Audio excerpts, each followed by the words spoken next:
Hello students, welcome to you all. So atoms and molecules के इस segment में हम डिस्कस करने जा रहे हैं वैलेंसी। सो वैलेंसी क्या है? जैसे कि हम लोगों ने डिस्कस किया है कि एटम्स जो है वो टाइनी पार्टिकल्स है, बट ये फ्रीली एग्जिस्ट नहीं करते हैं, इसलिए ये मॉलिक्यूल्स बनाते हैं और कंपाउंड्स बनाते हैं। सो जब ये मॉलिक्यूल्स बनाते हैं, जैसे ऑक्सीजन के लिए हमने हमेशा O2 यूज करते हैं, तो यहाँ पे क्या है, आपके ऑक्सीजन के दो एटम है जो रिप्रेजेंट कर रहे हैं एक ऑक्सीजन का मॉलिक्यूल।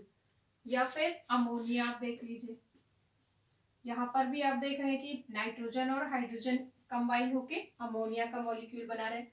सो किसी भी जो भी एलिमेंट है उसकी कंबाइनिंग कैपेसिटी क्या है, यानी वो किसी दूसरे एलिमेंट के साथ जब कंबाइन कर रहा है, मॉलिक्यूल बना रहा है या कंपाउंड बना रहा है, तो वो किस रेशियो में वो एलिमेंट उसके कंबाइन हो रहे हैं, that is called valency. It means कि अगर ये हाइड्रोजन से हम कंपेयर करते हैं, जैसे कि हाइड्रोजन में एक इलेक्ट्रॉन है, तो हाइड्रोजन के कितने एटम जो है वो किसी दूसरे के साथ कंबाइन होंगे।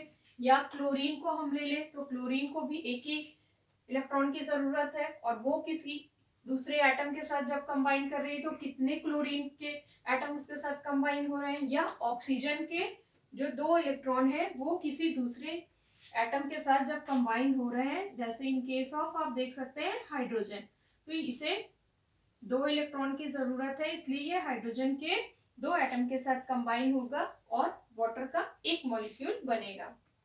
सो valency of an element may be defined as the combining capacity of the element, यानी कोई भी एलिमेंट है उसकी किसी दूसरे एटम के साथ कंबाइनिंग कैपेसिटी क्या है, that is called valency. So it is equal to the number of hydrogen atoms or number of chlorine atoms or double the number of oxygen atom with which one atom of an element combines। यानी एक atom जो है वो hydrogen के कितने number of atoms के साथ combine कर सकता है, या फिर क्लोरीन के कितने नंबर ऑफ एटम्स के साथ कंबाइन कर सकता है, या फिर ऑक्सीजन या अदर्स जो भी एक हम स्टैंडर्ड लेकर चल रहे हैं उनके कितने एटम के साथ वो कंबाइन करता है, दैट इज क्या है, वैलेंसी। अब वैलेंसी में हम ये अब तक के कंसेप्ट में समझ सकते हैं कि इलेक्ट्रॉन्स, प्रोटॉन, न्यूट्रॉन, जैसे कि हम लोगों ने अब तक समझा है, थोड़ा एक इसका ब्रीफ आइडिया हम दे रहे हैं।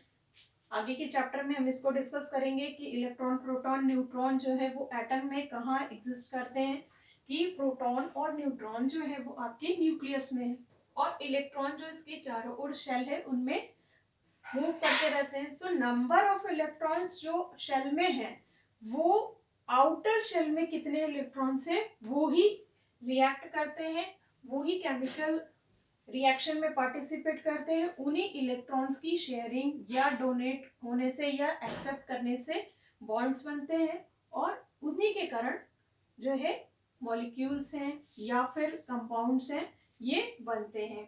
और ये कितने इलेक्ट्रॉन पार्टिसिपेट हो रहे हैं, कितने इलेक्ट्रॉन्स पार्टिसिपेट कर रहे हैं किसी भी बॉन्ड को बनाने में, ये चीजें आपकी वैलेंसी के थ्रू ही पता चलती हैं। तो जैसे हाइड्रोजन है, हाइड्रोजन में एक इलेक्ट्रॉन जो है वो आपका आउटर शेल में है, और इससे मिनिमम 2 इलेक्ट्रॉन्स चाहिए स्टेबिलिटी के लिए, तो इसकी वैलेंसी क्या है, +1। इसी तरीके से क्लोरीन है, क्लोरीन में 17 इलेक्ट्रॉन्स है। तो जब हम इसको आगे डिस्कस करेंगे तो ये इस तरीके से डिस्ट्रीब्यूट होते हैं, तो उसके आउटर शेल में जो है वो 7 इलेक्ट्रॉन्स है, बट इसको ऑक्टेट पूरा करने के लिए एक इलेक्ट्रॉन और चाहिए, इसलिए ये एनायन है, और ये एक इलेक्ट्रॉन लेगा, किसी से एक्सेप्ट करेगा, और अपने ऑक्टेट को पूरा करके अपने किसी दूसरे के एलिमेंट के साथ जो है वो कंबाइन होगा और कंपाउंड बनाएगा, या फिर दूसरे मॉलिक्यूल Cl2 वगैरह बनेंगे इसके मॉलिक्यूल। इसी तरीके से मैग्नीशियम में 2 इलेक्ट्रॉन्स जो है ये डोनेट करने की कैपेसिटी है, ऑक्सीजन में 2 इलेक्ट्रॉन एक्सेप्ट करने की कैपेसिटी है, एल्यूमिनियम में जो है 3 इलेक्ट्रॉन डोनेट करने की कैपेसिटी है, और कार्बन में 4। सो जो भी एलिमेंट है वो कितने इलेक्ट्रॉन एक्सेप्ट कर सकते हैं, वो जितने इलेक्ट्रॉन एक्सेप्ट कर सकते हैं बॉन्ड बनाने में वो नेगेटिवली चार्ज शो करते हैं। जैसे क्लोरीन के केस में आपने देखा कि आपको एक इलेक्ट्रॉन की इससे ज़रूरत है। इसी तरीके से आपने ऑक्सीजन के केस में देखा कि इसे 2 इलेक्ट्रॉन की ज़रूरत है अपना ऑक्टेट पूरा करने के लिए, या फिर कोई डोनेट कर सकता है या रिमूव हो सकते हैं उसमें से इलेक्ट्रॉन।